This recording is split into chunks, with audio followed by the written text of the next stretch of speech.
It's enough, I think. It's enough, I think.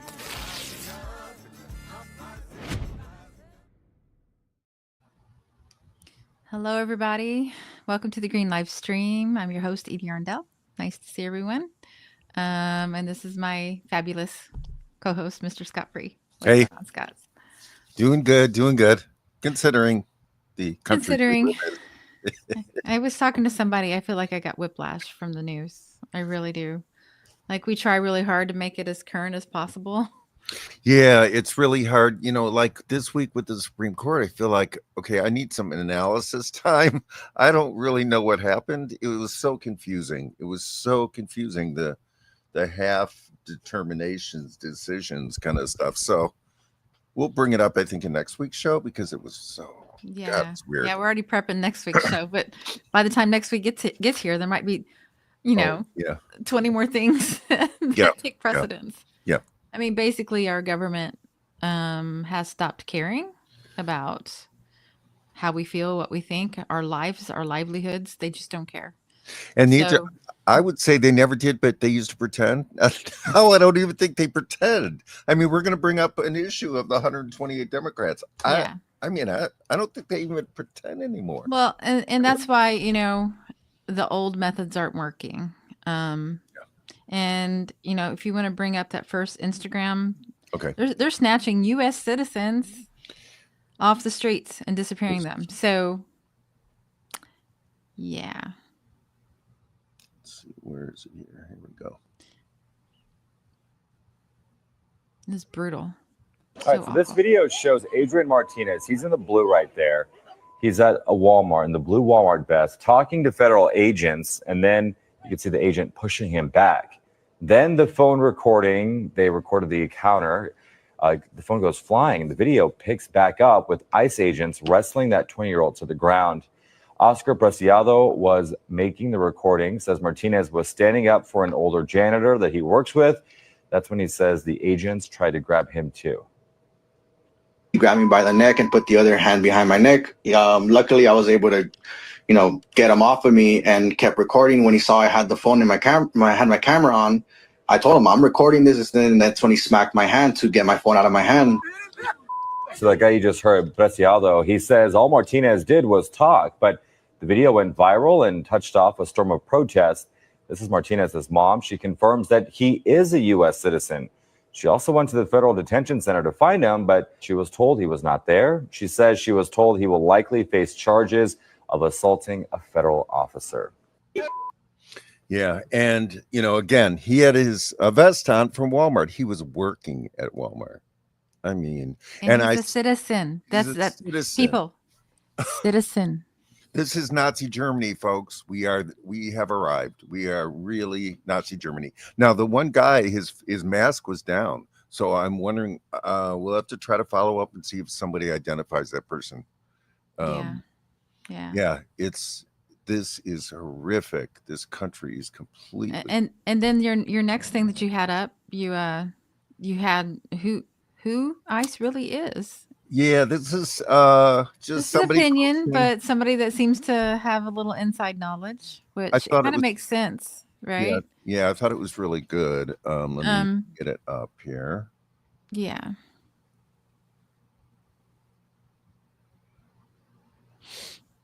I was just gonna say, who they say it is makes sense because they have not been good actors in the world. There's plenty of evidence that they are violent. But go ahead. Yeah. So I had a really interesting conversation today with a couple of guys I know who work for the federal government. And they were talking about ICE agents out here at ICE raids in California. And I didn't realize this, and maybe most people do, and I didn't, that the majority of the masked ICE agents you see grabbing people, raiding, are deputized corrections officers. Like, they're not Department of Homeland Security longtime employees. They're deputized for the occasion. And I have a mom who worked in probation for years. I have law enforcement family. And I'm not saying there aren't exceptions, but I would not say corrections officers tend to be regarded as a species, as the most open-minded. They're basically, a lot of them are wannabe cops, just being honest. A lot of them are wannabe cops. And this is dream world of playing fantasy. And one friend of mine who, again, worked in Homeland Security said to me, no self-respecting Homeland Security guy is wearing a fucking mask. He's like, it's gross. And I just think it's gross too. And I didn't realize that these guys are basically deputized corrections officers, wannabe police officers who wound up not being police officers and now get to play Fantasyland cop. And it's so disturbing and fucking pisses me off more than anything. But Yeah. Apologize for the profanity, but you know. And you know, I know nothing about that world except, you know, I watched maybe RFD, and so I know what deputizing means. And it's like 2 seconds. Okay, you are blah blah blah. Right. So They deputized Goober. that's what it was. Thank you. I did. You are so good with this stuff. Well. Andy Griffith is responsible for me marrying my husband. Oh, interesting. There's a side story. That was not in our program today. That was not in our program. But I want to hear. We're going to take a little break here. Okay. You want to hear something that's interesting? wacky. So, I had known of my husband for years. He was a friend of one of my friends' husband was in a band, a guitar player. My husband was the lead singer. Never really talked to him because I'm not that girl. I don't chase around musicians, you know. But when I got to know him a little bit, I liked him. He told me something deeply personal, and that's what I need. You know, I need somebody that's going to be real. Yeah. And our first date was at a gig. I went to go stalk him a little. But the second date, he wanted to go rent a video. That's back when we used to do that, Blockbuster, because this was like 1992. Yeah. We go there, and he wants to rent Andy Griffith. Nice. And I was like, this guy is Bingo. not trying to impress me. He's just being himself. Yeah, right. Good point. No. I mean, maybe RFT. Yeah. I mean, it's a brilliant show, folks. For those who are too young for that, it is worth checking out. It's brilliant. It's an absolutely brilliant TV show. Oh, yeah. And he's the sheriff without a gun. Just saying. So, what's up, TJ? The greens are coming. Hey, we certainly Damn straight. are. All of us. All Damn of us. Straight. Together. All right. I'm sorry. We were off topic, but here we go. Well, we got to go with the lighter side a little bit. Yeah. I mean, and love and connection and people being real with each other is super important, especially now. And it's always important in my book. Yep. I don't like fakey people. So the next thing is from Butch Ware. Okay. All right. You know, and he's running to be the governor of California. Let me find his little banner while you find that. He's bringing it, man. Yeah. He's got lots of volunteers. He is, you know, he's already started his campaign. He's fundraising. And I think he could at least give it one hell of a try. No, folks, this is going to be, I would say, the campaign of the Green Party in 2026. I mean, we're doing our own stuff here. Absolutely. But this will probably be the most high profile. Mm-hmm. And yeah, Butch and Andy Ellis. And, you know, Illinois Green Party is bringing it. We're going to have some candidates here soon be recognized in a few days, we hope. And then we're going to start campaigning because we got a lot to say. You know, Illinois is a dim stronghold, and Butch explains. Why am I not finding it? Oh. Well, I can kind of read it. Let's see. Can you find it down there? You could present it if you see it. Oh. It starts with ice, but I'm not seeing it. What the heck? Oh, I thought it was a tab because it's a recording. I could just play the audio. Yeah, just play the audio. It's fine. Oh, I don't. Well, I don't think it's a Facebook post. ICE is breaking records and Democrats are breaking down. Press release. Why? There's the audio. I can't present audio until I can bring it up, and I don't. Okay, well, I can just read it. That's fine. He says, "Friends, let's be honest about where we are. This week, ICE detention numbers just hit a record high. Over 56,000 people locked up. The vast majority with no criminal record. Some even deported despite being U.S. citizens." I don't know. I can't say that loud enough without screaming. I want to scream, but and active duty troops are still occupying Los Angeles with no plans to leave. Not to keep peace, not because protests have escalated, but because Donald Trump has decided this city, our neighbors, are the enemy within. This is authoritarianism through and through. And if the last few weeks have proven anything, it's that the Democratic Party isn't equipped to stop it because they refused to name it, because they helped build it. ICE was created with bipartisan support. Oh, good, you found it. Funded under Republican and Democratic administrations, expanded under Bush, supercharged under Obama, given legal cover by Clinton-era laws. Every step of the way, there were Democrats willing to rationalize it, to vote yes, to say, now is not the time, while communities were being disappeared. Now, even as Trump openly defies court orders, even as federal agents arrest sitting members of Congress, the response from the old guard has been silence or paperwork. Chuck Schumer took 2 weeks to send a polite letter after Senator Padilla was manhandled by Trump's DHS in broad daylight. That's the plan? No wonder 65% of Democratic voters want new leadership. It's not because they've given up on democracy, because strategic patience isn't a plan when your community is under siege. We don't need more excuses. We need an opposition that won't flinch. That's why we're running with the Green Party. Because we never voted to fund ICE, we never made excuses for detention quotas, and we sure as hell won't stand down while military troops occupy our cities. When elected governor, I will move to cancel all state and local cooperation with ICE. We could do that here. And data sharing with DHS. And turn California into a sanctuary in practice, not just a name. No more loopholes, no more two-faced talking points, just a clear commitment to protecting every Californian from political terror. Peace and power. Butch. Yeah, and couple of comments on that. So there was a bill in the House in California that was going to ban ICE from working with California prisons, and the governor vetoed it. Newsom Vetoed it. Mr. Scratchy Throat. What is with these people? Like, I know it seems a little superficial, but Newsom's got a weird voice, and so does RFK. Yeah. Like, and do you remember when even Kristen Gillibrand was saying defund ICE? Do you guys remember that? That was the first Trump administration. The Democrats were all defund ICE, defund ICE. Now, when it really matters, when all in, we turn to, well, they're silent. I mean, they're not exactly silent, but they're not defund ICE. That they have not heard that slogan yet. And again, it's just that they do so little when things are really bad. I mean, the first Trump administration was bad. This is way worse. This is way worse.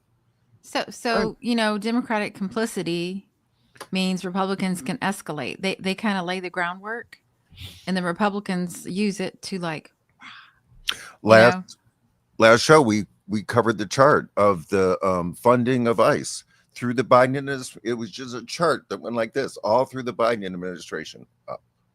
Oh yeah. So they did their part. I remember when Bush, created Homeland Security. It used to not exist. Right. It's only been around for 25 years or 20 something years. And I was like, that gives me Nazi vibes. Sorry. Yep.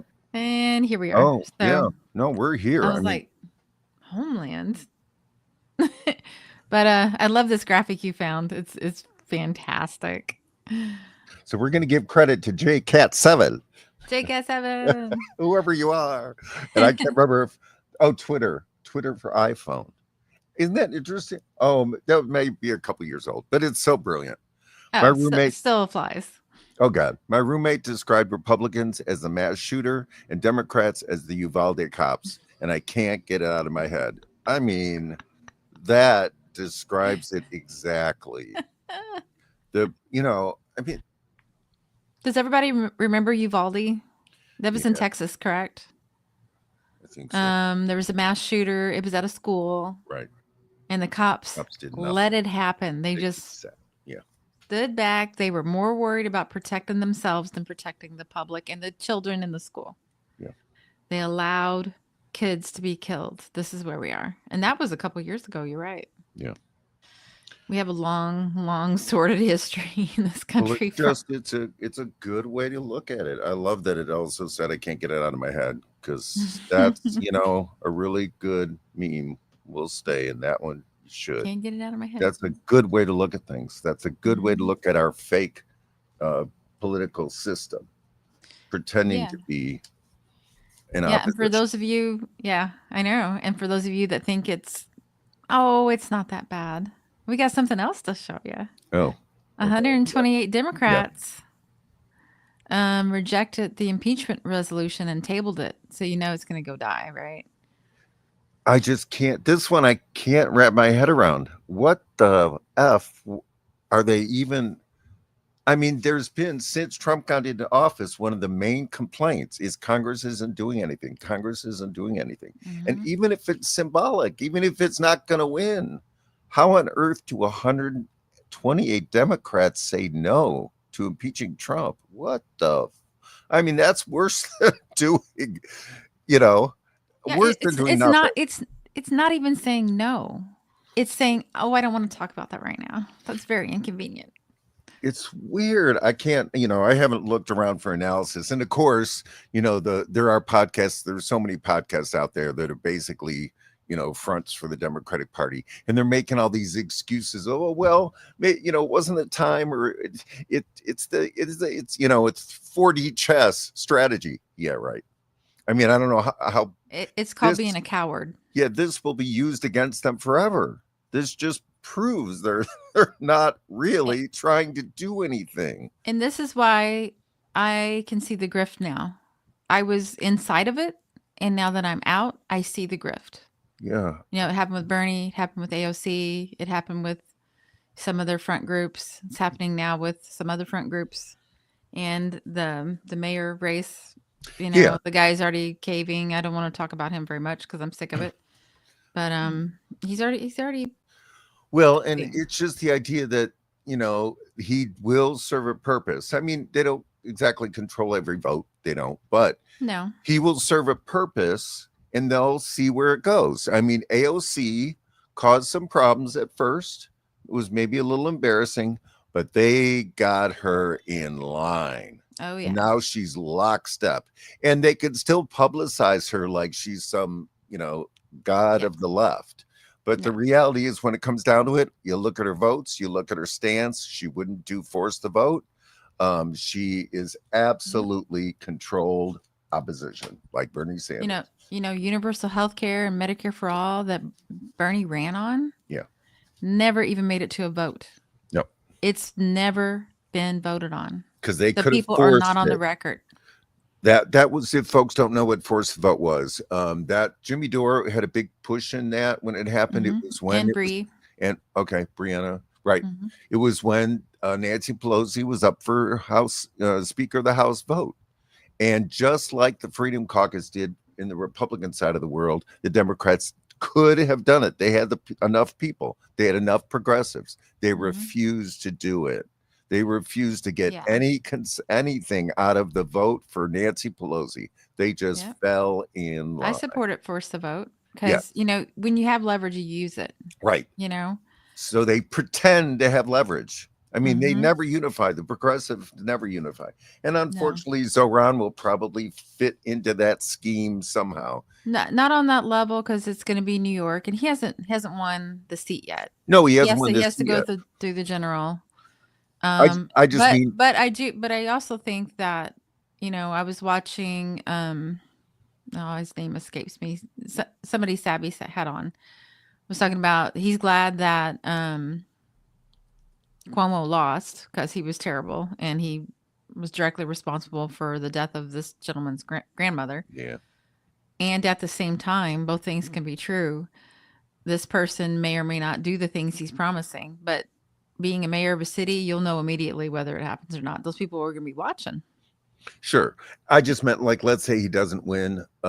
He is now a symbol for the Democratic Party, and they will use him in the ways that they need to. Yeah. But yeah, when it comes to Same grip. actual challenge, the Democrats will stop it. Yeah. So that's what this is. You know, the House on Two. This was put up by Al Green, and he's the guy that got kicked out of the Trump Right. State of the Union. Yep. They walked out an old man on a cane because he's being too disruptive. Yeah. Wow. We will brook no dissent. That's where we are. Well, and I was saying that, you know, we know that people are starving right now in Gaza. I mean, they are starving. It's one of those things you don't even want to let your brain think about. And yet our Congress doesn't do anything. I mean, they had sit-ins, right? Didn't they protest? I can't remember what the issue was, but they, you know, sat down, or left the building, or, you know, they refused to do anything. They don't do anything like that. It's like no big deal that our country is going to let those folks starve. And I say our country because we could easily get humanitarian aid there. I mean, well, it's there. Yeah, we could pressure Egypt to let it in, right? Or and we're not. Israel. I mean, we could just say no. It's just happening, and what are they going to do? You know, because we fund most of it. Right. Right. TJ's got an interesting comment here. Oh, thanks for joining us on Facebook. Universal health access is one of my 10 key actions if elected. Oh, you're running? Oh, let us know right where you're running. And it keeps big insurance in business, and big insurance is just that's the other grift. It's just a money making machine. I know. You know, you always, what's the worst of the worst? I mean, the whole health insurance industry that serves no purpose whatsoever. It doesn't even have to exist, and it doesn't exist in most other countries. 2028. You're running in 2028. Okay, cool. Yeah, please stay in touch with us. You can contact us through the Illinois Green ILGP.org and just send us a message when that gets closer. Maybe you come on the show. Yeah. I hope you're running green. I guess you are because you said the greens are coming. There you go.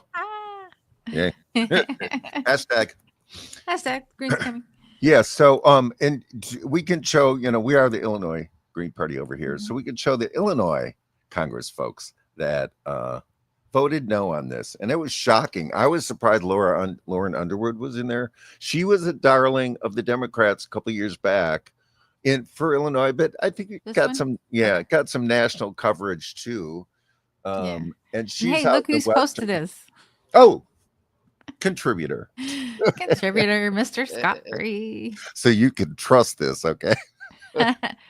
I put the link in our show notes, so you can go look for yourself in case you're not in Illinois. But well, that link would be to all the votes in all the states. Yeah, they vote. Yeah, they showed all the 128 Democrats and what state they're in. And all the Republicans, right? Yeah, I don't remember. No, there was some. I don't remember the full outcome of the votes. Well, I know my congressperson Mike Bost voted for it because he's a Trumper. Yeah. But anyway, you want to read it off? Or maybe these Illinois Democrats voted no to impeaching Trump. Mike Quigley, oh boy, he is a famous one in Illinois. Brad Schneider, District 10. So the Green Party here in Illinois, it will be running against him. Alexandria Keating-Sofiakis is going to run against Brad Schneider in 2026. Aaron Sorensen is another person that voted against impeaching Trump. Lauren Underwood, Bill Foster, he's well known. Nikki Budzinski, Sean Casten. We need to dump the Democrats and vote Green Party in 2026. So that's my little slogan. Nikki Budzinski is Springfield area, I believe, and our very own Chibu Asonye ran against her last time. Ah, okay. That's why I knew that name. There you go. Yep. Oh. So yeah. Yeah, it's, you know, like I said, I don't even understand this. I mean, at its face, all it's going to do is be something to use against the Democrats. Look at 128 of them. I mean, it's kind of like if you just scratch the surface of what they say, you find out it's all BS. Because they're all in it together. I'm sorry, you guys. They're paid by the same people. You just go to Open Secrets and see who their donors are. Right. And then like if you want to know the truth, you always follow the money, right? Yeah. Green Party is not allowed to take money like they do. We don't do super PAC. We don't do corporate donations. We're not. It's one of our rules. If you want to run green, you can't take those things. You have to say in writing that you will not. So that's the difference. It also presents a challenge to us because we have to get money from regular people. And with as hard as they're pushing on the economy, oh my God, it's going to be a difficult ask, but anything that you can donate would be greatly appreciated. Yes. Because it's not going to get better. It's going to keep getting worse. Oh, Hazel's here. What's up, Hazel? Hey, Hazel, how's it going? Let's see what Hazel's got to say. We have a serious issue with Israel lobbying. Yes, I suspect that a absolutely. large portion as to why this impeachment vote failed. They care more about Israeli interests than their own constituents. Good point, because the subject around the impeachment was the bombing of Iran, which I think he should be impeached for that. But that's a good point. On that subject, probably was the sticker. Yeah, good point, Hazel. Yep. Yep. Yeah, I mean, they just do whatever they are told when it comes to Israel. They just all fall in line. It's gross. To hear Bernie Sanders say Israel has the right to defend itself as it commits a genocide for over a year and a half. And he's still saying that. It's sick. It's disgusting. They're trying to play this gross game of denying it while talking about it. And yeah, it's unconscionable. oh, God. Here's Joe. What's up, Joe? Wait, you mean if I run for office, there's no chance of me getting rich? Sounds un-American. Right. Good point. That's another huge story, right? That doesn't, it gets talked about some, but now the politicians of today, and you compare them to the politicians of 30, 40 years ago, I mean, now they are all making big money. All of them. Yeah, and they're this kind of ties into our next thing a little bit. They're all lawyers. They're all Ivy League educated. Yeah, right. And those are the people that are allowed to come to be in our government because, working class people, that we don't matter according to DC. Our needs are not important. They know. That's why I've stopped calling. I've stopped writing them. I've stopped emailing them. What's the point? They send you a form letter. They're never in their office. They know they don't care. Yeah. So we have to do other things. Don't waste your time. Get there. That's how they get there, is proving to their donors that they are willing to not care. Yeah. That's it's how fealty they get there. to the elite. That's how you succeed. That's not what we do at the Green Party. But anyway. I saw that at the state level. It even happens. I mean, the more local, maybe the better, but I've even seen the corruption at the state level where I was trying to work with a Democratic a person in the state house, and all they cared about was their real estate interests. What the real estate folks said, that's what happened. So, yeah. Now I want to preface this the next one we have. Yeah. We'll preface. I'm just gonna put this up real quick. Yeah. Choking. Politicians also profit from war bonds a lot of the time in situations like this, I'm pretty sure. Yeah. Oh, absolutely. Right. And that's the other thing that, our country needs to come to grips with is our industry. It's just bomb making. That's our major industry in this country. And we have to change that. We can't let that be America. That has got to stop. It's horrific. It's horrific that our industry is killing people around the world. I mean, it's just... You can make money at doing things that are good for people. Yeah. You don't have to quite do that one. We can come up with something else. But yeah. You want to go ahead and preface the next one? So Jamal Thomas is a person that I really, really watch. I highly recommend him. One of the really cool things to do, especially now because things change on a day-to-day basis, he does a news program every morning during the weekday. So it's kind of good to, if you're like thinking, okay, what happened last night? You can check in with Jamal Thomas. So the guest that he has is Caleb Maupin. So Caleb Maupin, I don't watch him too much. He kind of comes from the side that wants to, and I do agree with the sentiment here. Some people get, a little, is that, let's say the issue is anti-war. He feels that it's important to have all folks, if they agree on that issue, to let the other things go for that period of time. So he will promote right-wing folks who are anti-war, like libertarian is anti-war. And so that's his take where he's coming from. He's doing a conference in Illinois in July with Scott Ritter and Garland Nixon speaking. But anyway, so I thought this was a really interesting take because I don't think of it this way. But he talks about how the elite universities, the Ivy Leagues, are really kind of soft power for the U.S. So we're going to show some of this, and Edie, you can just tell me when It to starts stop. at 3301, and then Yeah, I'll tell you I've where got to it. stop. Yeah. Okay. I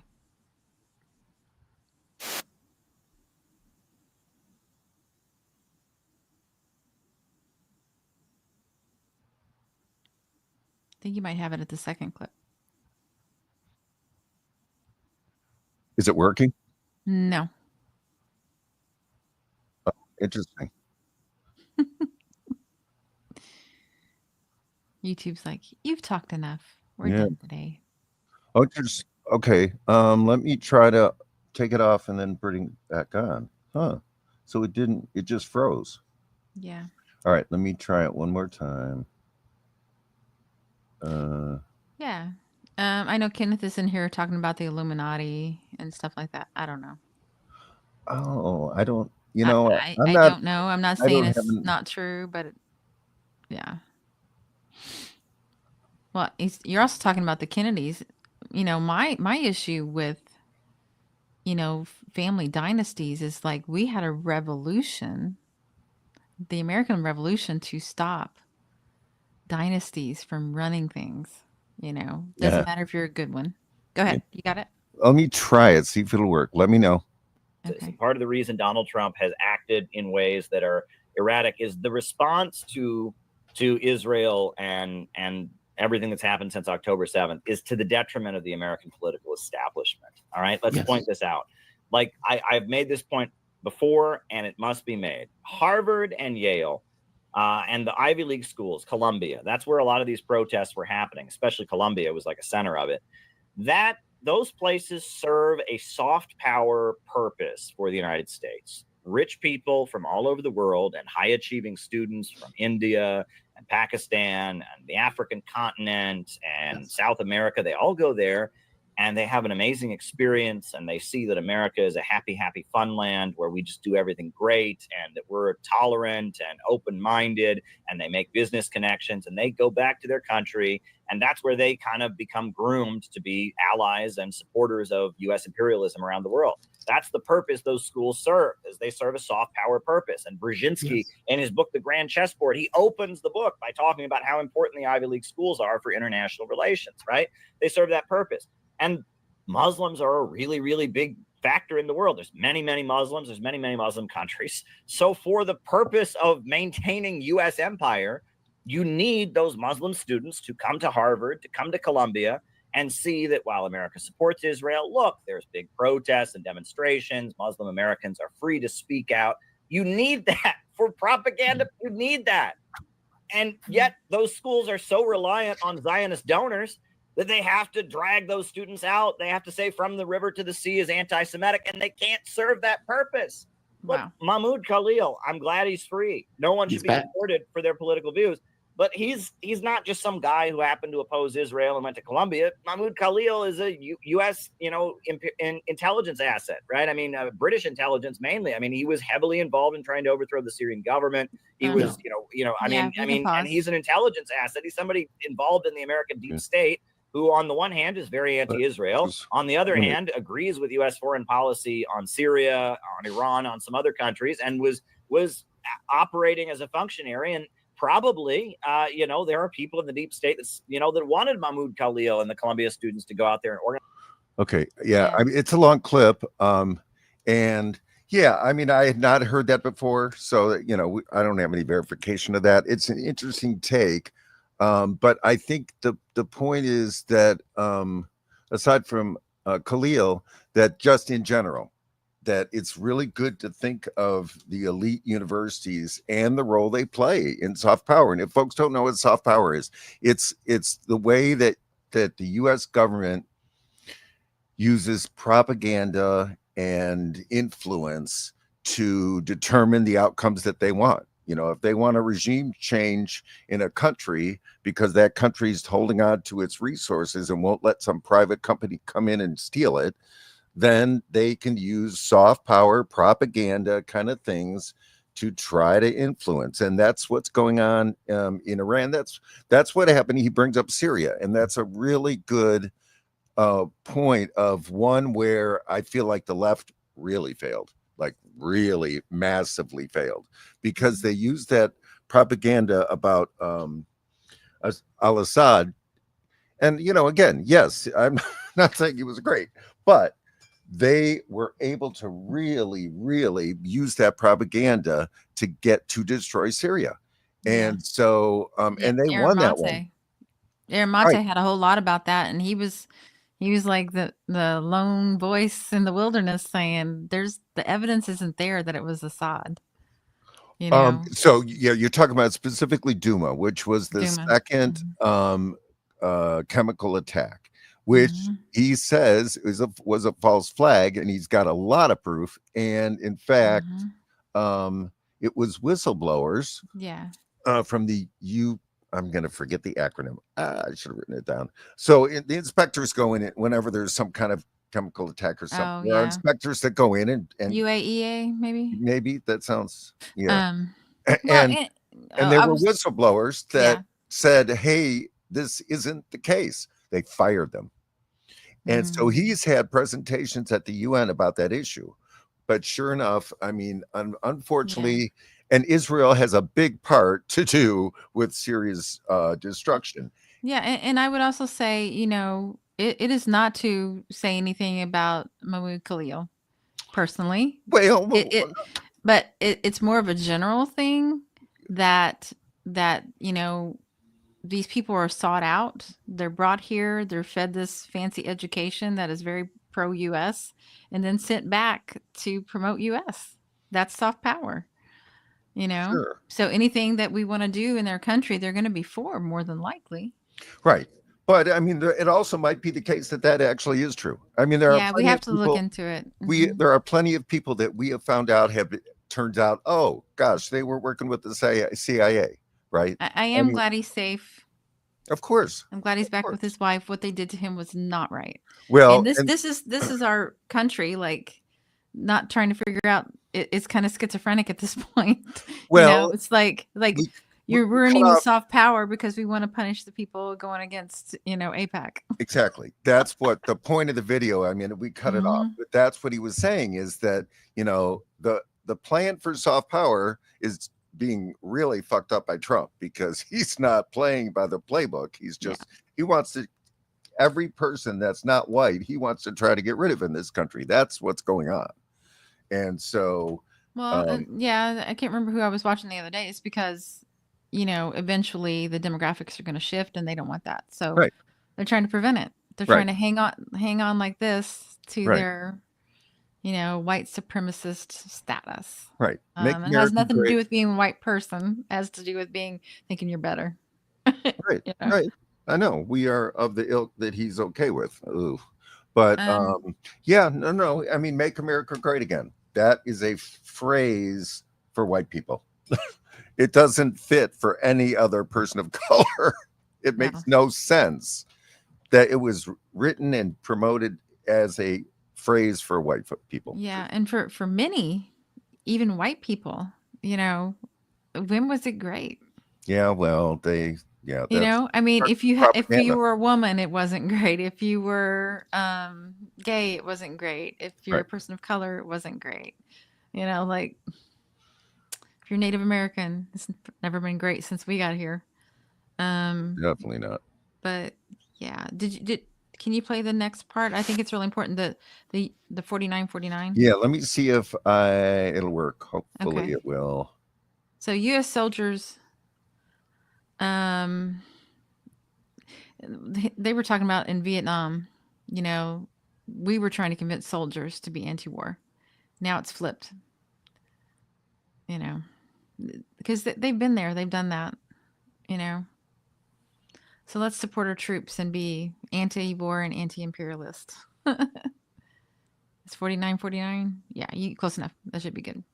Everything. There's so much negativity coming at us 24 hours a day, and it's like a constant battle to just not give into that negativity and focus on what good can we do with the resources that we have, with the relationships and the situations we have. How can we do good? That's something that we all have to wake up every day and ask ourselves. And it's hard to do in a world with so much negativity everywhere and so much, alienation, people, isolated from each other, people, just kind of, on their own and atomized. It's a very difficult world, but we just have to do the best we can. And I think if we continue to do that, we can have an impact. That is my message. Caleb Maupin. Yeah, so that's Caleb Maupin, and I think that he's interesting. I actually it's Jamal that I follow, that I watch all the time, and definitely want to promote and get people to watch his show. I think he does a really good job. He really, really tries to dig into the issues, and he's got, I think it's a 3-hour show. 5 days a week. I mean, the guy's insane. You got to commit. Yeah, he does. or just dip in when you can, Yeah. And it's good that he leaves the recording up, because a lot of times lives, if you miss them, they're not there. Oh. Okay.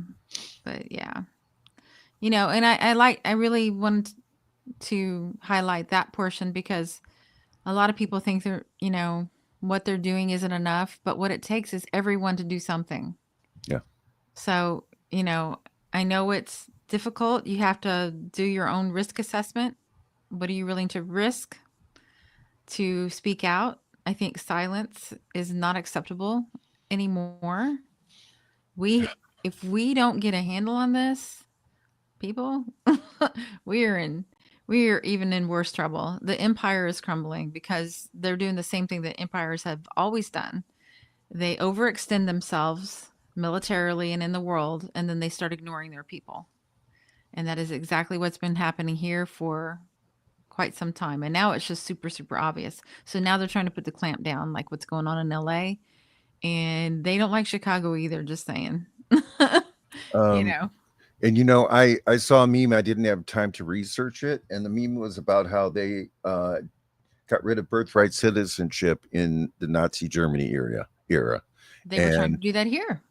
No, that's why I'm bringing it up, because they may succeed. I mean, it's really, really horrific. And again, that's why I said the Supreme Court decision was so confusing that I couldn't figure out. I mean, I think if it was official, that would have been the big news story.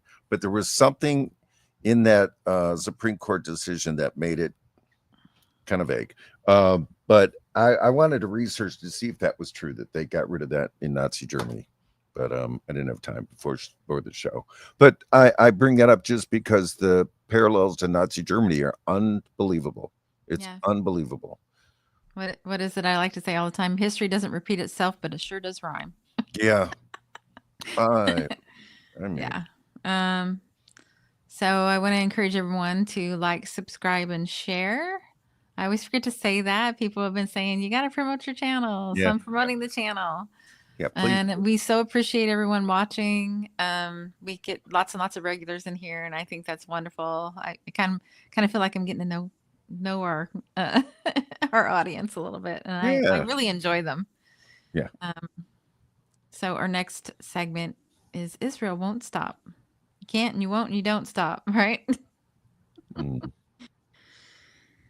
So this is from Democracy Now, and mostly they're good. Sometimes I think they're a little too easy on the mainstream, but and I'm glad you brought that up. They were horrific on Syria, folks. Horrific. And again, I don't know who their funders are, but they were atrocious. They promoted the white helmets. That was a deep state operation. No, they're really good on a lot of domestic things. They really are. But some of the foreign policy stuff, they're a mess. Well, but yeah, I know. But this segment was really good. You got to give people props where they do well.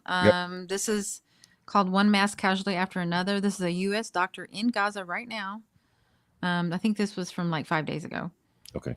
On ongoing Israeli joins us massacres at live now aid from sites. Nasser Hospital in Gaza in Khan Yunis. Dr. Brenner, thanks so much for being with us. Can you describe the situation? Once again, we're reporting since midnight, 41 Palestinians have been gunned down. Yesterday, on Monday, Israeli forces killed at least 71 Palestinians, including 50 people waiting to receive aid. Can you explain? You have been treating some of the people who were injured. What are their injuries? What is happening? Thanks, Amy. You know, we're seeing a very predictable pattern shortly after the so-called aid distribution centers open. We just get, we hear ambulances flying towards the hospital, private vehicles, donkey-drawn carts bringing in people, streams after streams of people. They often have isolated gunshot wounds to their head, to their neck, in the very center of their chest. There's very high lethality, so a large percentage of the patients that come in are already dead. And then we kind of move quickly, transition quickly to the next patient. We're seeing lots of, children, adolescents, teenagers. We're seeing, some older people, but it's really more execution style than the typical blast injuries that we see, which tend to be more systemic, like head, neck, chest, and abdomen with shrapnel. And these are really isolated, targeted types of injuries that are much more consistent with the firsthand reports that we're getting. And a lot of the video that we're watching from the so-called food distribution centers where, it's kind of like a perverted Squid Games where they're given a certain period of time to get the aid. And if there's any chaos, then, they just start opening fire. And then we see it in our facility, 20, 30 minutes later. Wow. Pause. Yeah. And the beginning of that, he released a video, in a room full of babies and incubators saying if they don't get the specialized formula, which is going to run out in 2 days, they will die. Premature babies in incubators going to die because Israel has cut off all food. So that's why they make up these things. Oh, I don't know if you remember in Iraq, they threw babies out of incubators. They try to they're trying to project, desensitize us from the shock of the sound of that. So then when they do it, it's not so bad. Yeah. Hazel had a really good comment. The videos coming out of Gaza aid areas are absolutely horrific. It should be apparent that anyone that Israel is actively carrying out a genocide funded by our tax dollars. Yeah, I mean, that's the, double sick part of it. We can be horrified just to watch it and then to realize our government is the one that's funding the whole thing. We fund Israel. We give them free health care. We give them everything that we're not getting here. I mean, it's just it's the sickest situation we are in. Our government has been taken over by Zionists and they control our government. And, on a long-term viewpoint, it's our fault because we vote for these people. And we, Americans fall into the duopoly trap where they think that it's Republican versus Democrat. And, they use certain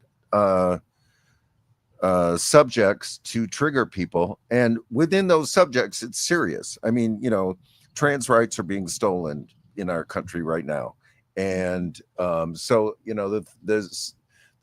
the issues that they use to divide us are real issues. But the point is, when it comes to the war funding and the genocide funding, boy, those Democrats and Republicans unite, don't they? And that's what people don't notice. They don't see that part. I don't know why. Yeah, like Jill used to say, they are both the parties of war and Wall Street. Right. They are, folks. Yeah. And that's what counts. That's where the money goes. That's, and unfortunately, this sick capitalist system has decided the best way to make money is to kill people. That's the sick part of it. Yeah. Sorry. Um, it's hard to watch that video. I swear to God, it's hard to watch this. Yeah, I'm just like, It's I hard. don't know why this is my reaction, like, I guess so I don't cry, because I've cried too many tears. We need to fight them. Anyway. Well, I don't know. Here's the this part is sick. Fuck. even worse thing that you just found. Yeah. And by the way, yes, I like to post Sarah. She's on Twitter. But this is verified by Mint Press News. So they're putting OxyContin in the flour. I mean, I can't believe the level. It's like, I don't think Nazis were this bad. Maybe I'll get in trouble for saying that. Or as sickly creative. Well, that's not true, because all the experiments they did on humans, and take that back. I think it wasn't as out in the open. I think it wasn't as well known. Right. I mean, it is out in the open, and it's still happening. Good point. And it just shows you that the governments of the world don't care about their populations. They don't care what we think. Right. And the only power we have is there's more of us than there are of them. So when we figure out a way to stop the thing they care about, which is always money. Yeah. Once we hit their money, it will stop. And I know it's not going to be pretty, but it's not going to be pretty anyway. The people that think they're safe now and are trying to live their lives, it's going to come for you eventually. And it's that old meme, well, I didn't speak up because I wasn't this and I wasn't that, from Nazi Germany. Right. And then when they came for me, there was no one left to speak for me. And this is where we are. So we got to figure out every single way to resist. And, JB was talking, he had a guy from, I can't remember the name of the thing. I wrote it down, but talking about how they're going to start taking things down. If we go to war, they're going to just start taking things down. We may not be here anymore because they're not going to want us to be talking about the things we talk about. Right. Yeah. And bringing people together. That's a really good point. I mean, censorship got incredibly bad at the beginning of World War I. They put who was socialist leader who ran for president and ran from jail. He went to jail for making a speech. So in a way, that is what's happening now. I mean, a lot of journalists are being harassed and jailed. Richard Medhurst in England for their speech. They're If you believe in reincarnation, I think it's more anger and trauma that's generational, and they've never got over how they were attacked, and it's a deep wound. And a lot of times, wounded people do the same thing. They say hurt people, and I think that's what's going on.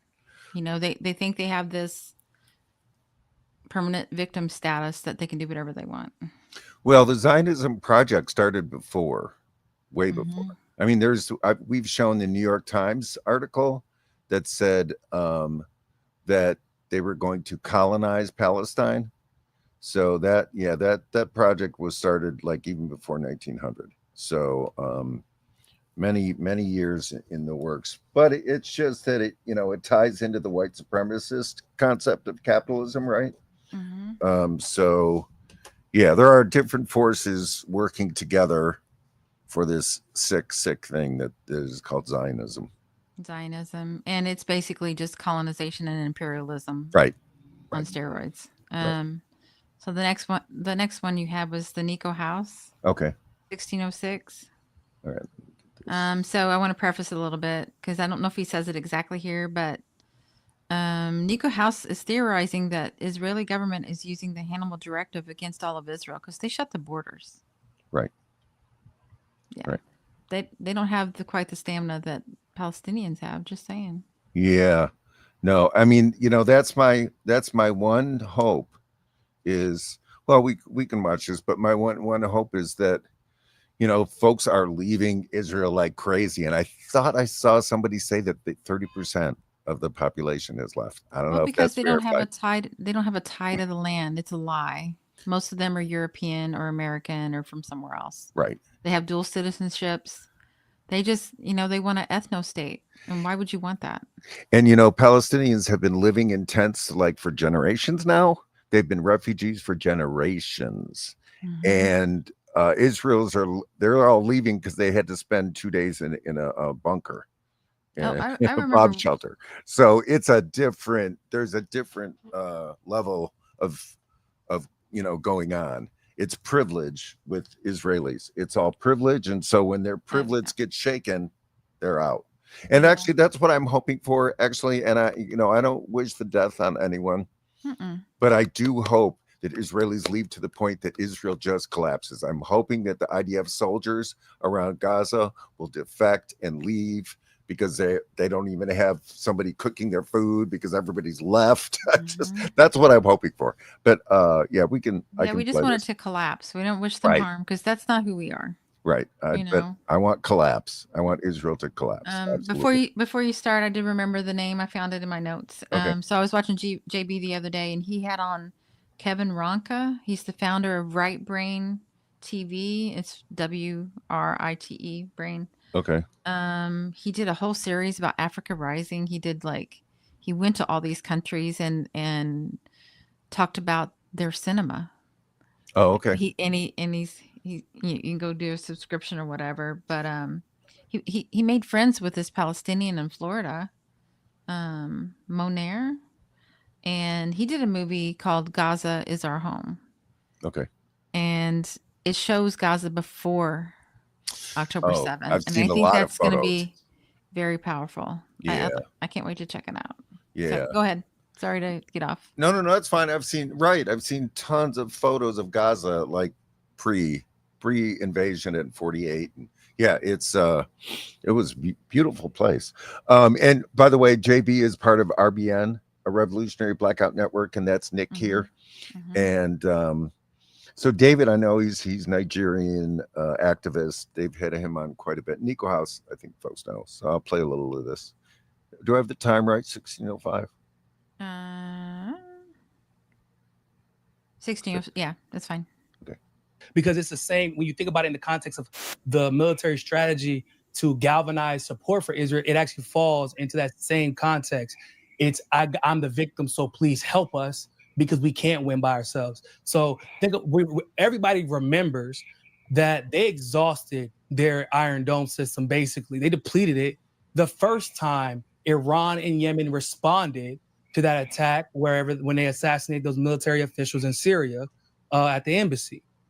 Every other time Israel has had to use their Iron Dome, the United States rearms them almost immediately. Absolutely. Why is it that this time, they've gone through 2 administrations now. They happened under Biden, and yet by the time Trump comes in, you still haven't rearmed the Iron Dome, knowing that you were planning on setting this bitch off. Want to know how we knew? Want to know how we know that? Because y'all embedded Mossad agents. Y'all have been shipping in drones, car bombs, planning all this for months to years in advance. But you didn't think to fucking reload before you start a war? Yeah, that's a great point, Nico. And then you can't. And then you make sure. Is it at 18? No Israeli can leave. No Israeli can leave. Because you knew. First of all, you can't beat an army. You already not a real one, at least not by yourself. So how do you convince Americans to support their government going to war on your behalf? You trap everybody in. You deplete your weapon system. Israeli officials are saying they only have 10 to 12 days. And I doubt it's that long. They have 10 to 12 days of this. And in 10 to 12 days, all hell's about to break loose, because the U.S. government's already made its decision. All that's happening right now is the manufacturing of consent to support the decision that's already been made on our behalf. Yeah. I mean, that's a really interesting take. I hadn't thought of it in that terms, but if people don't know what the Hannibal Directive is, it's a real thing. It is official. It's in the Israeli military system that they do not want, specifically in this situation around October 7th, they don't want, and before, they don't want hostages, because they know that that's a power move for Palestinians. So they will do anything to prevent hostages, including killing the people that is being taken hostage. And that's been proven that happened on October 7th. Yes. And think about starving the Palestinians. How do you starve people of which there are hostages in there? They were So starving their own people. they're starving their own people too. I mean, this And by the way, Palestine is part of that country. It is not a separate country. So Palestinians are their own people as well. They are starving their own people. Remember how that used to be like a big deal? Oh, they're attacking their own people. Well, Gaza is part of that country, and they've been attacking them since 1948. Anyway, I think that was all for that one. Yeah, I was looking. I know that Norman Finkelstein had put up a post that was talking about that Yemen was gathering soldiers to maybe invade. I don't, I gotta, again, maybe for next week's show, but there's no doubt that what Iran did in the response to the Israeli Mossad bombing and going in with drones and everything, that big surprise attack that they did, Iran's response has just really mobilized other Arab countries that maybe weren't so helpful before. And so they do talk about how there may be a much more unified Arab Muslim response in the future, because Iran is the first one. They are the first ones that really fought back. Yemen certainly fought back in little ways, and they did a great job to cut off the shipments of bombs. But this was such a big attack on Israel. And I think Nico makes a great point that they certainly could have been more prepared, to the point where you think, did they do that on purpose? Well, And they would. They've got this arrogance, thinking that they're ordained to be, they're better than everyone. So, and they're so sick they'd kill their own people for their idea. Yeah. That's the really sick part. And I thought it was interesting. Nico kind of alluded to something we thought about showing you, but we decided it was AI. It was a little weird. But I've heard it reported in a couple of places that Iran nabbed hundreds of Mossad agents after the ceasefire. Yes, hundreds. Yes. Oh, I don't know about hundreds, but yes. Yeah. They definitely grabbed Mossad agents. Yes. So just consider that was in Iran, which they are at odds with. They had those people in there, and they were trying to. They had assassinated someone. I don't think they released who it was, but those people were gotten rid of. But they did have evidence, and they did, what do you call, due process? I don't believe in capital punishment, so I wouldn't have done that. But yeah. I don't. But 10,000 bombs were in their country. They had just all kinds of intelligence and like drones and stuff that had been. So they just shut everything down and they started cleaning house. And can you imagine? We are on great terms with Israel. Our government is. Can you imagine how many of those people are here? So that's who you got to watch out for. It's not some bullshit thing that's made up, So the next thing was, let's see. Oh, Caitlin Johnstone. Okay. I love her. So this starts at 00, I guess. Yeah. All right. I'll just play it. Department spokeswoman says Israel is greater than America. Notes from the edge of the narrative matrix. Journalist Ken Klippenstein has drawn attention to an overlooked remark made by State Department spokeswoman Tammy Bruce last month, that the United States is the greatest country on earth next to Israel. Here's the full quote. The pride of being able to be here and do work that facilitates making things better for people, and in the greatest country on earth next to Israel. It's an honor to be able to make a difference and to be able to speak in this regard with an administration that I love so much and feel so genuinely represented by. It's like this administration is doing everything it can to vindicate those who accuse it of being Israel first instead of America first. I feel like we don't talk enough about the fact that Donald Trump publicly admitted to being bought and owned by the richest Israeli on earth, Republican megadonor Miriam Adelson. On the campaign trail last year, Trump told the Israeli-American Council Summit that the first time he was president, Miriam and her late husband Sheldon, quote, would come into the White House probably almost more than anybody outside of people that worked there. Trump said they were always after something, always for Israel, and as soon as I'd give them something, they'd want something else. He named the U.S. recognition of the occupied Golan Heights as part of Israel as one of the gifts he showered the Zionist state with to please the Adelsons, who pumped hundreds of millions of dollars into his presidential campaigns. It's hard to focus on Israel. Hang on. Yeah. Yeah, it's pay to play. I mean, I never got to go into the White House as many times as people that work there. Did you, Scott? Yeah. Were you invited? Well, I wouldn't have the money for plane fare anyways to get to the front door. And that's the point. Yeah. Yeah. No. It's just it's what October 7th did is it opened everyone's eyes to what's been going on for decades, and so now we all know. The problem is how we're going to get rid of these folks. That's the issue. That's the problem. Israel is still number one in America. It still is. Nothing has changed, actually. Just people now know it. Now they know it. Yeah. So I think people are kind of digesting it. It is kind of shocking if you lived in that world of thinking everything was kind of okay. I remember speaking to my dad. He's like, "You act like U.S. is the bad guy here," and I'm like, I still talk not to the people, but our government, is doing some bad things. I still talk to Democrats or followers of the Democratic Party, and they still think that we're not.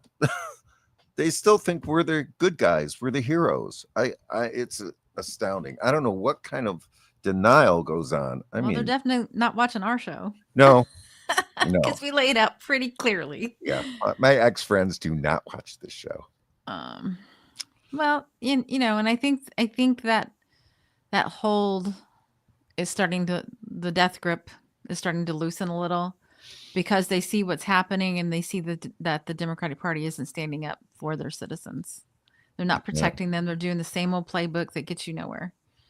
So we did. I did want to play the rest of the Caitlin Johnstone thing. Oh, I'm sorry. So good. Oh, did you? I'm sorry. Oh, dang. Okay. Well, sorry. It talks about, kind of the whiplash, like how Israel, it's hard to pay attention because Israel did this, then Israel did that, then Israel did this, and then it's like 10 things that you get wrong about Iran. It's just propaganda at this point. I could try to go get it again if you want.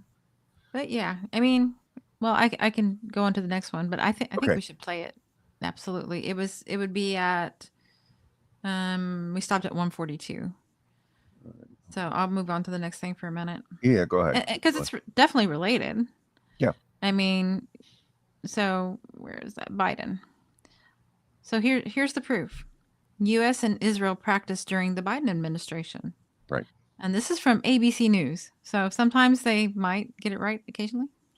The U.S. and Israel had practiced this attack in a military a year ago.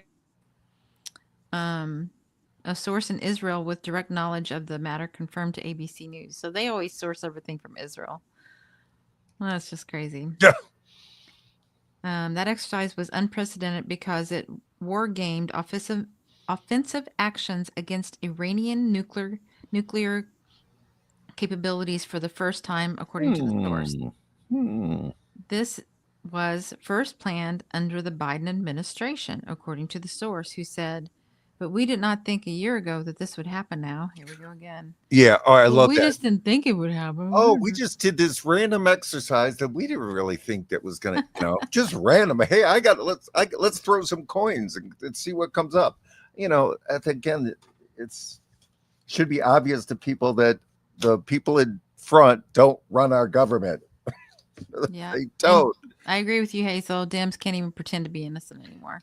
They are the covert people, and the Republicans are the overt people. Like that. They're like the Uvalde cops.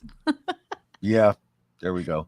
All right, so you wanted 147 or so? 142. Okay. It's worth it, y'all. All right. 142 to 306, and then we can cut it.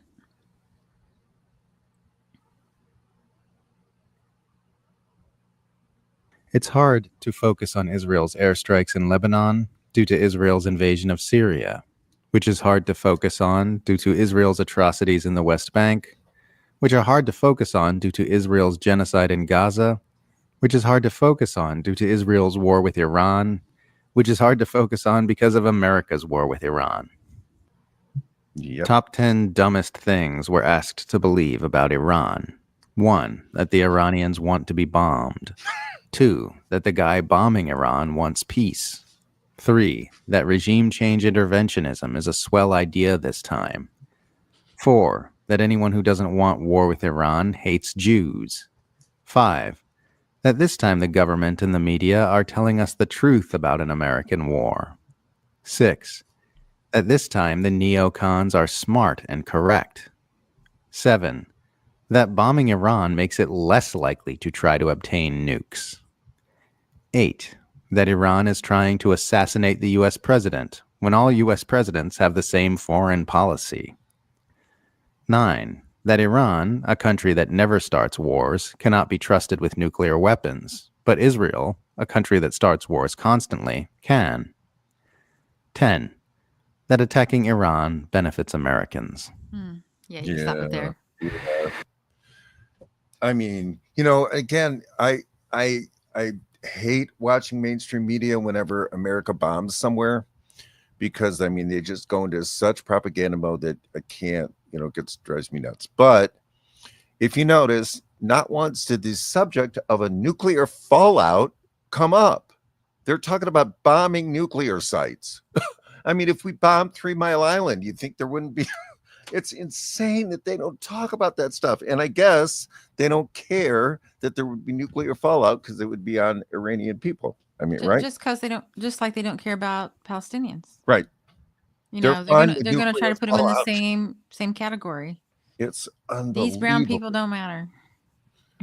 It's just astounding that the propaganda that goes on our media, again, it points to the outcomes of these folks that I know who are Democrats, and they say the weirdest shit because like they've been propagandized forever. You know, you have to stop watching the legacy corporate media. Oh you God, know, it's the same thing. Follow the money. It's 5 people that own almost everything you see, hear, and read. So you really need to seek out people that have been telling the truth, that have been proven right over and over. Like, you know, the Gray Zone, like Sabby and Bree are really great. Richard Medhurst, the people that have been there. I mean, Richard Medhurst used to be in those war zones, right? Or am I thinking of someone else? Oh, that might be I'm the thinking guy of you the other liked. The other guy I like. That you really like. He used to be a war correspondent. Chris Hedges. Chris I Hedges, wasn't thinking of him. There's some like guy that's really handsome. Oh, so that's okay. I just want to know the real issue here. Okay. So no, I was gonna say no. That's, you know, I think Nick talks about a lot about that. This is kind of the glory era for journalism, although funding is difficult. But you know, we have the access to incredible journalism now. Now you got to work to find it, you know, and that's what a lot of our show is about. We want to promote people that we think are really doing the real work of journalism. Yeah, like RBN and Savvy and all them. And and you know, the stuff that's spoon fed to you, don't even try. It's you got to look behind it, you know. Speaking of Medhurst. Go ahead. The fallout is going to be detrimental to both the environment and the people. They just don't care because they're the bad guys, according to the propaganda. Right. We don't care about them. They're the bad guys. Oh God, I was watching MSNBC and the way they tried to do this logic around regime change, like it's just another day. It's a Tuesday. Let's do a regime change in Iran.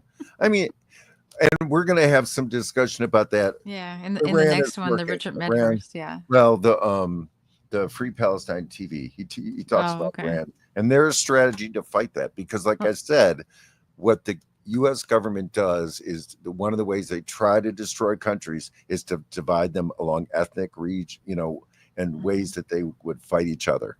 So, Yeah, they do it like they're ordering a sandwich. Yeah. Like, yeah, we just got to do it. Y'all are cool with that, right? It's called manufacturing consent. Yeah. So I don't think it's over. I don't think it's even close to over. But do you want to do the Richard Medhurst? Yeah, sure. This is gonna may not shock some of our viewers because we got savvy viewers, but it's very telling that this Freudian slip. This is Richard Medhurst about the domestic threat and propaganda. It's at 4422. And yeah, Status Quo is a really good channel as well. I don't have time to watch all the things I want to watch and still do this show and do my Green Party building, you know?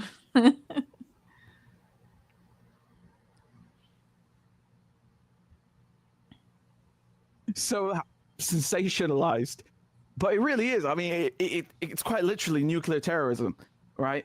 And you should see the amount of crap that's coming out in the news right now. I mean, I've been listening to them, deliver their rolling coverage, and I'll give you a few examples. They've been talking about there's sleeper cells in Iran, and Iranian sleeper cells that might be activated in the U.S. What are you on about? When has that happened? What Iranian sleeper cells in what country? Ever? There are no Iranian sleeper cells anywhere. That's not a thing. I do know what they're referring to, though. They're referring to that lie that they spread back in, when the so-called war on terror started, where they had this same kind of boogeyman, this mass hysteria that they were plugging on the airwaves about, oh my God, there might be Al-Qaeda sleeper cells. And once again, Iran and Al-Qaeda are mortal enemies, by the way, in case that wasn't obvious. It wouldn't be if all you've consumed is mainstream media. But my point is just that there are no sleeper cells. And this is a recycled lie or trope or kind of a tool to engineer and ensure mass hysteria. And what does that ensure? Well, basically population control. That's the tool. Fear is the tool. And they're even talking about hold on, there's some more I posted about them on Twitter earlier. Yeah. So they were also talking about the threat level being raised, and that was immediately something that reminded me of that scale that the Department of Homeland Security, the DHS, came out with, which, by the way, was created by Bush right after or around the time of 9/11. And they had a similar thing in the UK where you would have a public threat level or terrorism threat level, and of course they would just raise it and lower it at random without really explaining why.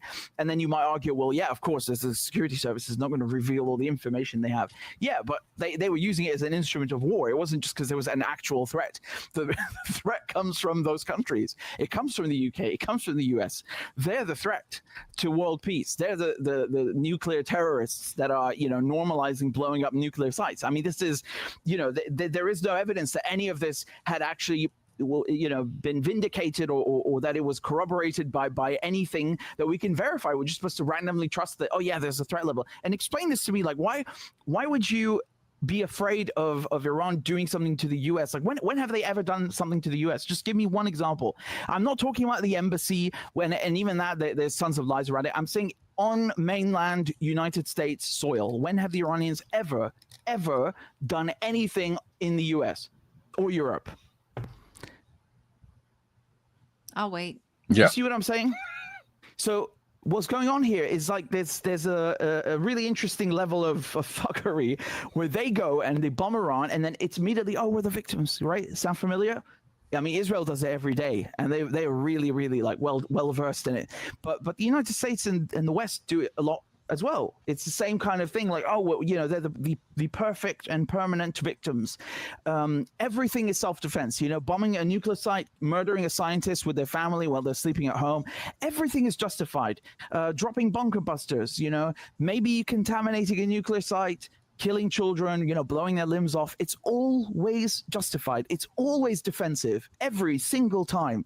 There are no mistakes. There are no war crimes.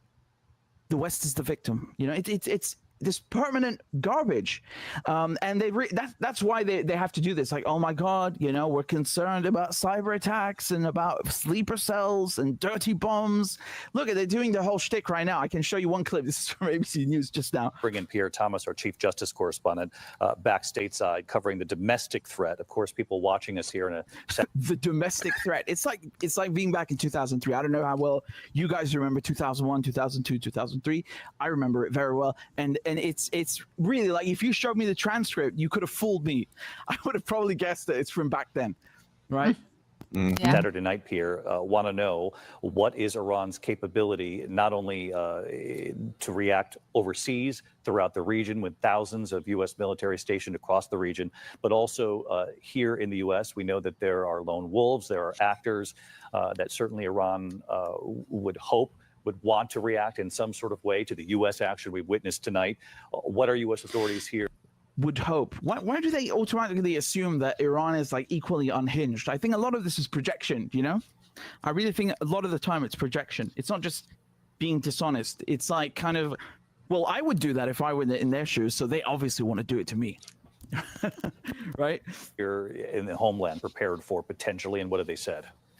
Well, David, one of the things they're most concerned about in the immediate future would be the potential for cyber attacks. Iran and its proxies have shown some capabilities to project from thousands of miles away. That's an immediate threat. DHS actually put out a notice just a couple of weeks ago after Israel started to attack Iran, warning the U.S. infrastructure, that's the electrical grid, energy sector, financial sector, to. What's funny is that the Stuxnet virus, there was, I forget the name of the documentary, but towards the end, they interviewed someone from, I forget, was it, I know who made the virus, it was CIA, not NSA, but I don't know if this particular person was NSA or CIA, regardless, they were US intelligence, and they were raising the point that, Iranian power grid is a target or a potential target. And if you look at also, just historically, who's gone after the power grid as a main weapon of war, not like a side, as collateral damage, as they like to call it, or as a side or a secondary target. No. Like as a main tool, right? Like, we're going to turn off the electricity. Who does that? The Israelis. Who goes and turns off the water? The Israelis. That's an Israeli thing to do. That's a very, very Israeli thing to do. They didn't invent that. They're not the first in history to do that. But they love doing it, and they do it better and on a bigger scale than anyone else, and they do it more frequently than anyone else. Okay, that's why it's Israeli, and it's a very U.S. thing to do as well, because Israel couldn't do it without the U.S. So again, you see the projection that's going on here, and it remains a matter of fact that the Iranians have never targeted the energy infrastructure in the United States. Right. When did they do that? Why would you be worried about them doing that? It's projection. Yep. To double check their computer systems to make sure that they have the proper defense mechanism. So that's a concern. There's obviously always been concern about the ability of Iran, to project getting our little, neocon targets mixed up. It's okay. It's okay. Who wouldn't do it, right? Inside the United States. Do they have operatives here? Yeah. And that it's just that like is a good one. It's fun. Oh, I got confused on which country we were attacking now. And it reminded me of, I sometimes will hate watch Rachel Maddow, and it was during a deep freeze. I don't know if it was last year, Tuesday, I can't remember, but we had a deep freeze, and her story was how Putin was going to turn off the electricity and how everyone was going to freeze to death. That was her lead story. She had going to fly in and like flick the switch. Well, it's just that, again, she had no proof other than intelligence sources say, which is bullshit, complete. Yeah. I mean, that's what they were doing here. Intelligence sources say. That's just, it's just right. It's all projection. And Orwell knew. If anybody has not read 1984, please read it. Peace. Yeah. War is Peace. There we go. And Philip wants to know, what is color-coded notice? I kind of remember that. Well, like orange threat. And, right. Yeah. Red was the worst, right? And orange. I think yellow was kind of. It's kind of like Star Trek, let's go to yellow alert. Yes. Let's just say it's not the pride flag. Okay, it wasn't the pride flag. Orwell was right. Of course he was. And Iran didn't attack Flint, Michigan's water. I noticed that, exactly. Thank you, I think Philip. it was the state Thank you. government. Right. It was. They switched the piping system. Right. From the Detroit River, which was fine, Right. to these really old pipes, and they switched it to the Flint River, which it was more acidic, so it leached all the lead out of the pipes and poisoned an entire town. And guess what? It was a town of poor people and color. Yeah, people of color. What a surprise! People of color. What a surprise! And it hasn't been solved. Hasn't been fixed. But boy, we get the money to Israel, but we can't fix the Flint water situation. Yeah, we just can't figure that out. Huh. But one thing I've been trying to explain to my Trump supporter people in my life, okay, if Name Your Country would have bombed our nuclear facilities, would we have just taken it? Right. I mean, you gotta think like you're them. You got to stop believing the propaganda, and just because they tell you they're bad, you believe them. Like, why? First of all, and they have never attacked anyone, right? And definitely in modern history. But would we tolerate that? And then their response was, "Look, we can bomb you in Qatar, but we're going to let you know. We're just showing that we can do it." Right, like a warning shot across the bow, and they made sure nobody was hurt, because Israel and U.S. wants them to do something that will give them permission. So they're trying to get permission anyway. But there was a comment up here that I wanted to say. Hazel, what are the odds Israel is bold enough to try a false flag attack on U.S. soil and blame it on sleeper cells? Right. No, absolutely. And of course, there was that one military 70-30 ship that it's an older aircraft carrier and we sent it over there to the area, and everybody's like, uh-oh, get ready, here comes a false flag. And that was the Kitty Hawk. Kitty Hawk, was that what it was? That was where my husband served. Nimitz or something. Was it the Nimitz? Nimitz, yeah. Oh, my husband was on Kitty Hawk, sorry. Yeah. But my family's military, so I'm not coming from this super, I am kind of a peacenik, but it's because I understand what war is. Yeah, of course. And the soldiers get it too. They don't want to go to fight for somebody else's country. Yeah. Gross. So we got one more, and then I guess we'll end it. We got two more things, I think. We do? Yeah, we got Jeffrey Sachs and Leith Maroon. Oh, we didn't do Jeffrey Sachs yet? No. Okay. Definitely got to get that in. Okay. I'm sorry I don't have the timestamp. We're just going to run it. I think it's at the beginning. Of the United States. Well, this has been an absolutely wild week. In a way, it is Bibi's fulfillment of a 30-year mission to try to drag the United States into a war with Iran. This latest episode has been part of a long-term idea of Netanyahu, which is we're going to do what we want in Gaza, the West Bank. We're going to control everything. We'll kill. We'll have a genocide.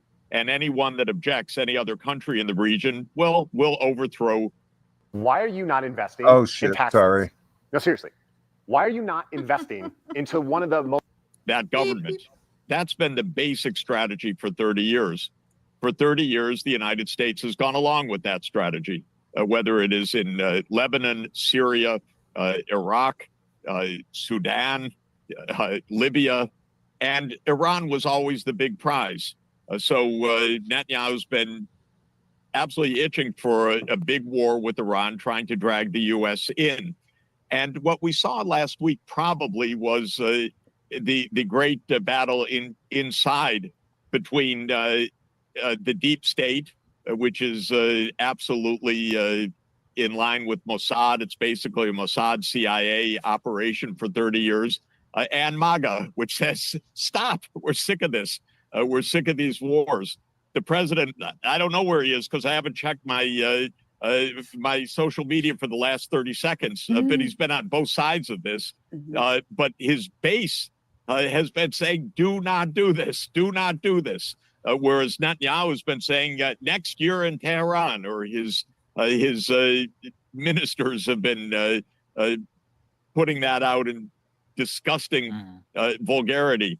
So I don't know whether this is going to stop, but this is a battle of a long-term strategy of Netanyahu, remake the Middle East to give basically complete, total impunity to Israel to do every murder, massacre, genocide that it wants to do. And some of us who think that's not making the world a better place. Yeah. That's not helping anything, and it's not making America more secure. Yeah, there you go. Yep.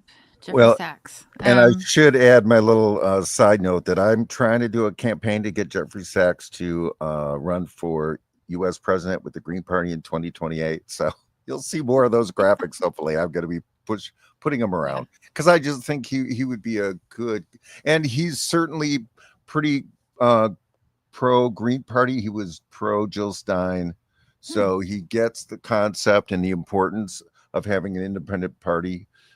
So yeah, whether he'd do it, I don't know, but that's going to be one of my pushes. Yeah. Oh, he's brilliant. And he's a rare person that has been all involved in government in so many different areas and yet just tells the truth. And that's so rare. That is so rare. Yep. I agree. And he has this kind of like historical view. He's been paying attention for a very, very long time. Yes. Yeah. And Philip says he would be great. Right. Thank you, Philip. I just think, oh God, I hope. And I made a graphic. Actually, I was going to try to put in the comments. I don't know how to work StreamYard. I don't know how to do that either. I don't know. So if you go to Illinois Green Party, no, I don't want to put it there because that's the official. Yeah, this is my own little campaign. But yeah, look for it out there. Go to my. We might have it next Twitter. week. Go to my Twitter. I'm the Scott Free on Twitter. The Scott Free on Scott Twitter. Free on Twitter. So he is the Scott Free. Thank you. So, it's because long story. It's okay. But I'll put that graphic there, okay, folks? Because I would love for people to share it. As soon as this is over, I'm gonna go put up. Share it to him. See what he thinks. I put the ad symbol for him. Yeah. He's on Twitter, but so our last segment, I know Yes. we're going a little long today, and thanks for everybody sticking with us. So why do they hate us? Huh? Glenn Greenwald. I don't always agree with him, but he's pretty good. Oh, he's Iran just became the 8th Muslim majority country that the U.S. has bombed in the last 15 years. Yep. From Obama to Trump to Biden to Trump. Yep. Why do they hate us? Yeah, I know. And I'm going to quote Caitlin Johnstone. I'm not going to do a good quote. But she goes, people complain that they're yelling death to America. Please, I say that during sex. Oh my God. Caitlin is the best. I mean, she it's like she's got such a sense of how to put it in the right context. Oh yeah. Her sarcasm is razor sharp, man. And it's not Americans. It's our empire. Our empire is out of control. Of course. I mean, because look, 8 countries. Have we declared war on any of these? Has Congress? We would have no reason to, first of all, but yeah, correct. Yeah. Yeah. You know, Iraq was bullshit. Afghanistan was too. I mean, we've overthrown these countries. You know, Yemen has been relentlessly attacked by Saudi Arabia with our weapons. Yeah. You know, and if you notice, it's the monarchies that won't stand up to us, that won't go protect Gaza or Yemen or Iran. It's the democratically elected people. And this is, for the most part, all in the Israel plan. Oh yeah. So all the Middle Eastern ones. Yeah. Jeffrey Sachs was talking about that the other day. I can't remember who was interviewing him, but yeah. Yeah, this was all Israel's. You know, we do whatever Israel says. We got to break that. We got to break it. Yep. And they control who gets elected and who doesn't as well. Yeah. So, No, that's true. Yeah. Did you want to talk about the 10 things about top 10 things you think you know about Iran? Savage Minds? Oh, shoot. Oh yeah, there it is. Okay, let me Okay. Let me put okay. I think most of this is in our show notes. We couldn't fit it all in because they limit you. But so I'll start reading it though. Yeah, go ahead. Belief. Iran is aggressive and has threatened to attack Israel, its neighbors, or the U.S. Reality. Iran has not launched an aggressive war in modern history, unlike the U.S. or Israel, and its leaders have a doctrine of no first strike. No first strike. Right. You know, no preemptive. You know, Yeah, preemptive is just a way I'm going to attack you because I want to. This is true of Supreme Leader Ali Khamenei, as well as Revolutionary Guards commanders. Next belief. Iran is a militarized society bristling with dangerous weapons and a growing threat to world peace. Reality. Iran's military budget in recent years has expanded from $10 billion a year around 15 billion annually, making it the 25th in the world for such expenditures and putting it in the same range as Singapore and Uruguay. Algeria and Turkey spend more, and Israel spends twice as much. Even if the war causes Iran to double its spending, it would still only match the United Arab Emirates and Israel and would not reach the level of Saudi Arabia. Moreover, Iran is a country of 92 million, so that its per capita spending on defense is tiny compared to some of these others. And I want to add to that when they say Israel's spending, that's They mean 70. ours. They mean U.S. That's 70% U.S. Right. And I can't remember who made such a great point that the main reason that these countries have large military budgets is because of the U.S. They have to. They have to because of the U.S. Yeah.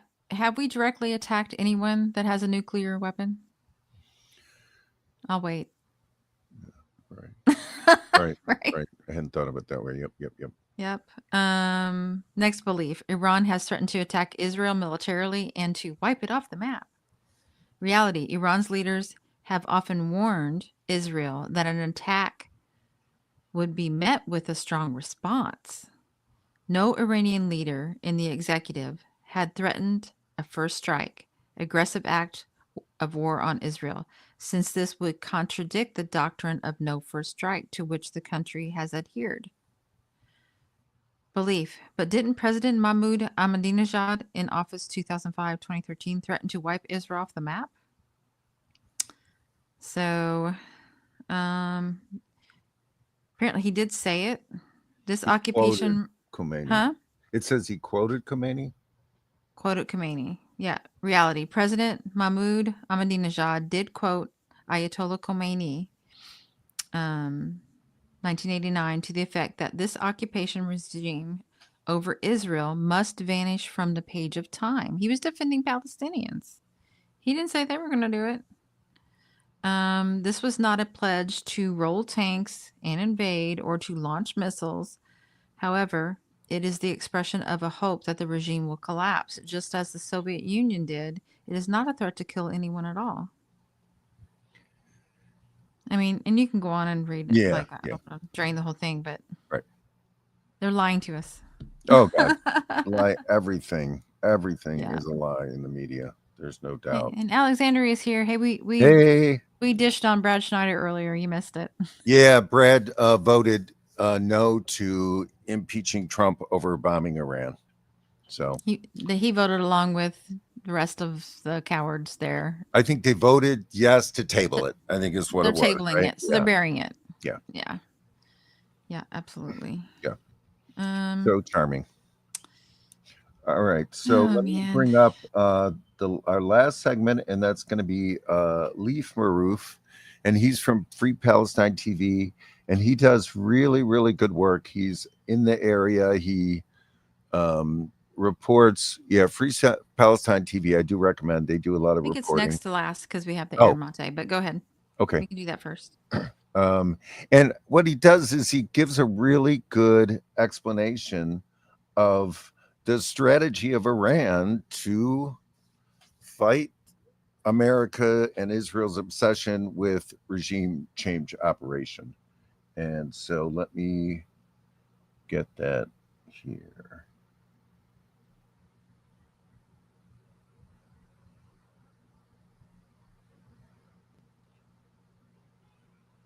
Okay, here we go.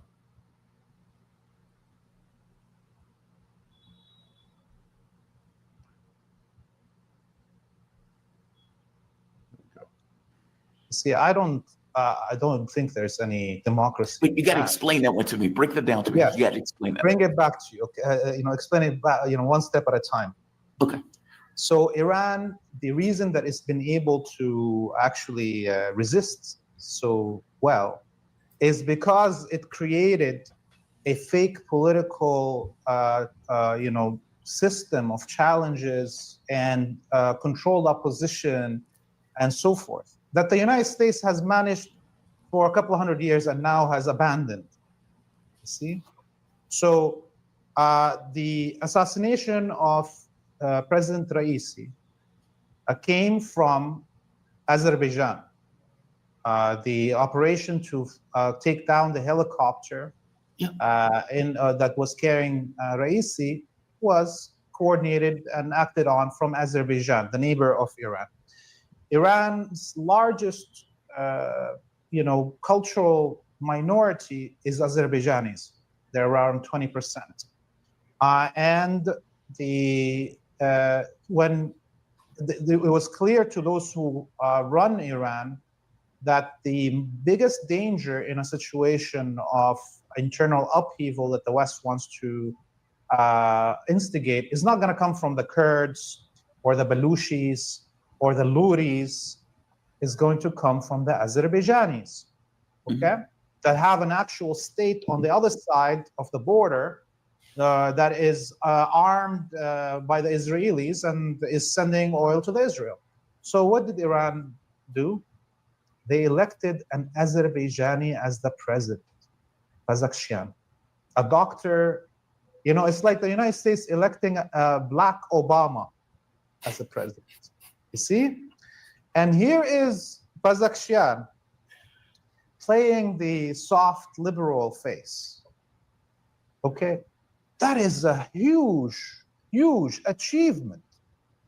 Okay? And the attacks that were coming at Iran, the largest parts of the concentration of attacks of the Zionist F-16s and F-35s was on the Azerbaijani parts of Iran. Right. And Iran could have attacked Azerbaijan to stop these incursions, but didn't during the war because it wanted to show its own Azerbaijani populations that it cares about the people of Azerbaijan, that it's not going to go to war with Azerbaijan. I think that kind of covers it. I really wanted to show that other countries have strategies too. And it's a really, really smart one because, again, that is the method by which our government operates. If you think about what they did in Ukraine, they spent billions to get a coup of a right-wing neo-Nazi organization to take over that country so they could split. They could split the country with the racist, pro-Ukrainian nationalists against the ethnic Russian Ukrainians. And so they started killing the ethnic Russian Ukrainians, causing a massive divide, splitting up the country. Russia went in. So Iran knows how the game is played. And so I wanted to bring that to the show to show that, Iran knows what it's doing. Iran is a major force. They know how the enemy operates. They know how Israel operates, and they do what they can to try to survive in a very, very difficult situation. Iran has nuclear weapons. They have to tread a real fine line, and even with America, what did they do? America bombed. They had the B-2 bombers come in. They knew they had to have some kind of response. They warned the U.S., please get your military out of this area. We're going to go bomb some kind of pretty empty military spot. So they did something because, America itself doesn't, want, who knows what Israel will get our government to do, but they don't want to jump into our soldiers being killed either. So, yeah, I think it's really important to show the perspective of other countries, and Leaf is an expert in the realm. he knows what he's doing. So yeah, I also got to promote Free Palestine TV. It's great. Yeah. There's so much good content out there. You don't have to watch mainstream. Oh God. It's all propaganda. Just, I mean, you'll spend an entire day and never watch anything from ABC, NBC, CNN, MSNBC, Fox. You go an entire day. Damn thing. I can't believe it's a 24-hour garbage just recycling. You'll learn things that you need to unlearn later. Yeah, right. Yeah. I mean, it's good to just check out the propaganda for what they're doing. But there are know that it's propaganda. Yeah. But no. I mean, the real news is here. Yeah, this is a long show today. Did we want to do the last one or it's Aaron Mate Gray Zone. I wonder if I have it up here. And if you don't, it should be in our show notes. There it is. Okay. But basically, since his election in 2016, Donald Trump's political opponents have portrayed him as a dangerous, unstable fabulist, doing the bidding of a malign nuclear-armed foreign power. Having returned to the White House this year, Trump is proving his detractors correct on all counts but one, the location on the map. The rogue state that he's colluding with, at great peril to the planet, is not Russia, as most of his vocal detractors allege. Do you remember Russiagate? But Israel. Yeah, right. And guess what? So does the Democrats. Yeah, right. They're still in, Russia. It's such a like the Brady Bunch. But that's a good point. I haven't thought of it that way, as distraction from Israel. That's a good way of looking at it too. I mean, my friend was just talking about, oh God, look out for the Russian bots. Please stop. They're not Russian. They're from our own government. Just saying. I mean, well, I think we're good today. Yeah. You had something else, Scott. It was a long show. I appreciate everybody hanging out with us. Yeah, thanks everyone for hanging out. Yeah, we were talking about the 3 hour, and we're trying to go for 2. Oops. Yeah. Oh well, we try to keep it to 90 minutes or so, but it's really important that folks here, that's what we do, is we research things that will try to give a different perspective to what's going on, and not that we necessarily are gonna. We'll try to warn people if we don't have verification of something that somebody might say. But yeah, I mean, it's good to get other perspectives. I hadn't thought, I've heard this before, but I hadn't thought about the universities as soft power. But that's such a good point. That's such a good point. Yeah. Okay. Well, see everybody Wednesday at 7. Yes. And things have been happening so fast. I don't know who's coming on Wednesday. We never check we're terrible. We are so bad. We just forget to check that because we're kind of working hard on Saturday's show.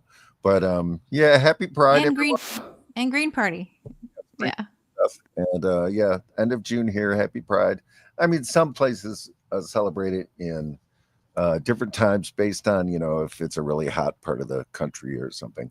But, it is based on, I think it was June 28th was the Stonewall Revolt. So it is, happy Stonewall Revolt. Yeah. So, and we should have, I'll be checking. Probably won't get the next stream up till Monday.